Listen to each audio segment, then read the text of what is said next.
So I get this question all the time. What would I do if I had to start over from scratch as an entrepreneur and as a business owner? Today I've sold well over $2 million worth of, services, coaching, consulting, programs online. And, when I was getting started, I had 3 goals. I said $15,000 a month, a Rolex, and a Jaguar F-Type. That was literally on a sticky note on my desk and in my parents' basement when we moved back into our home once it was finally rebuilt after a house fire that basically inspired me to start my journey. And so I get this question a lot, how would I start over, what would I focus on? So I'm gonna answer that question in today's video.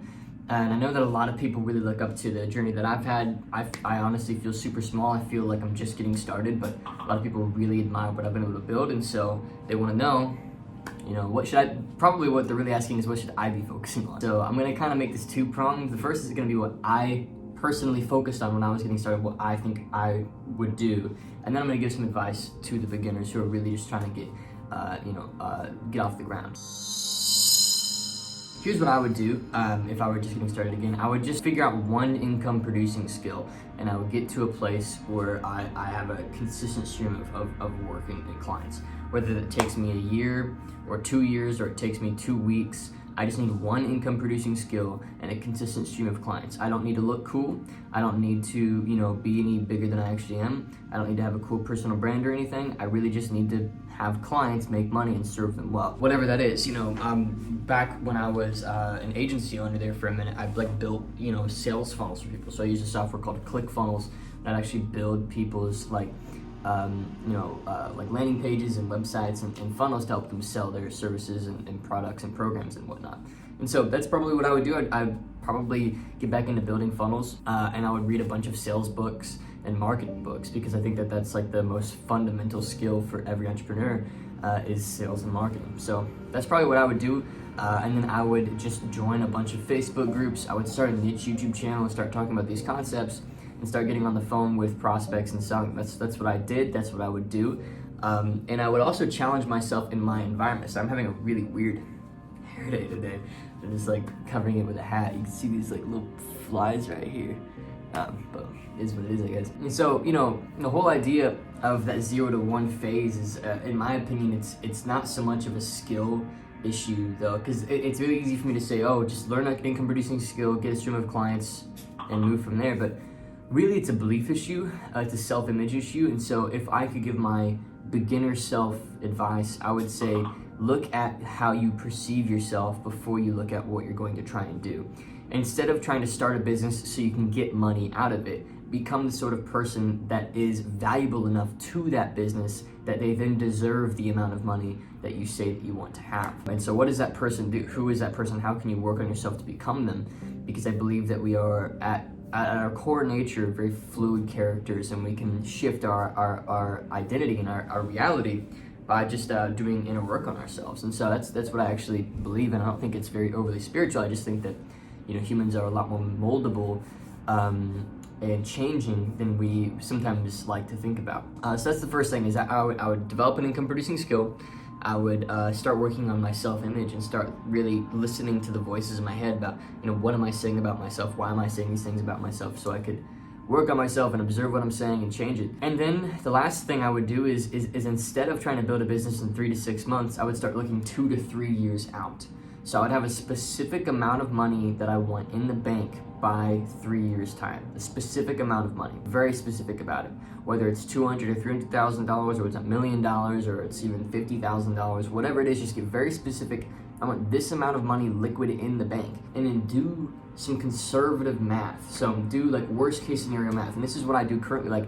I'm wanting to add a couple more $1 million into the bank liquid, right? So I've got a specific amount of money that I want to put in the bank, and I have a specific plan and process that I'm going to be going through over the next 2 or 3 years to make that happen. So, I know exactly how much I want in the bank. I know what I need to do in order to do it, and so I'm just going to go and do it. And so that's my last piece of advice, is don't think about 30, 60, 90 days. Think about 1, 2, 3 years, and start planting seeds that reap you rewards 1, 2, 3 years out. So the next thing I would look at, if I'm talking to a beginner, is the environment that they're in. A lot of the time, it's not actually a skill issue. It's not even a belief issue or a self-image issue. It's just they don't have an environment that supports their goals. I've built an environment where I get, 6, 7, 8 hours a day of just untouched time that I can work on my business with. And I've communicated to my family and my fiance and these people like, hey, this is what I need, this is what I want, and they won't always agree or even understand, and that's completely fine. And so this is, I've created a space. I've got my office. This is a space where I work, and I've created a lifestyle that supports my goals, and I'm also around people that support my goals as well. And I've found that people that support your goals are actually not as rare as I thought they were when I was getting started. It's just that not everybody understands your goals, and because they don't understand them, they just naturally don't support them because they're not really, they don't understand them, right?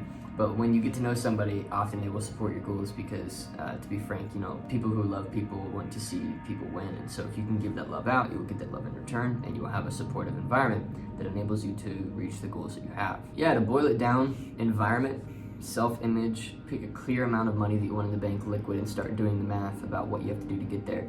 And on this point right here, know exactly how much you have to put away every week, every month, every quarter, every year to reach that amount, right? And that's including taxes.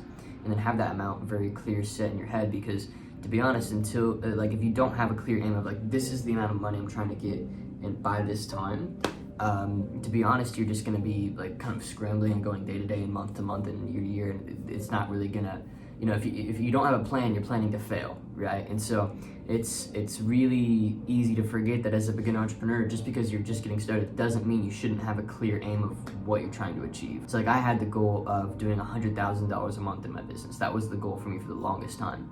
To be honest, when I reached that goal, I had this void of what do I do now? I'm doing it, so now what? And so I got into buying nice things and luxuries, and I spent a bunch of money, and I didn't really know what to do with myself. And if I had more clarity about exactly what I was going to do with that money when I got it, dude, look at my hair, bro. This is crazy. Whatever, I'm just gonna let it be. If I had more clarity of what I was trying to do with that money when I got it, I would have saved a lot more of it. And not just saved a lot more of it, but been able to reinvest back in the business and also have more left over from that first, 300 or 400,000 that I made online. So yeah, that's just some of my advice. I mean, it's very broad, but that's the thing, is when you're just getting started, there's so many variables, right? And there's so many things you have to learn. Entrepreneurship is a journey of learning new soft skills, identifying character traits that you need to work on and grow in, and changing your environment when you feel capped in it. And that's really what it is. There's at least one way of putting it. And so I would look at what soft skills you have, I'd look at the environment you're in, and I would work on the character traits you feel like you're lacking. For example, if you notice you can't focus for 30 days at a time on one task, then you probably need to fix that. If you notice that you are unable to, if you notice that you're constantly comparing yourself to other people, you need to fix that too. If you notice that, when you make a little bit of money, you end up spending it all, you need to fix that too. So it's all these little things that stack into large advantages. But yeah, it's an interesting topic because everybody's different, but that's what I would do. If I were just getting started, that's what I would do. I'd pick a skill, start, building a stream of clients, whether it's YouTube or Facebook or whatever. Read a bunch of marketing and sales books like I actually did. That's what I did when I was just getting started. And then I would have a clear number in mind of how much money I want in the bank and by when. And then I would just start executing, and I would expand my time horizon from 30 to 90 days to 2 to 3 years. And I just think that that's a better time horizon. I think that you'll achieve a lot more in 2 to 3 years of consistency than you will in, 6 months to a year of consistency. I think the compound effect barely even kicks in a year in. There's a lot to be said about consistency over time.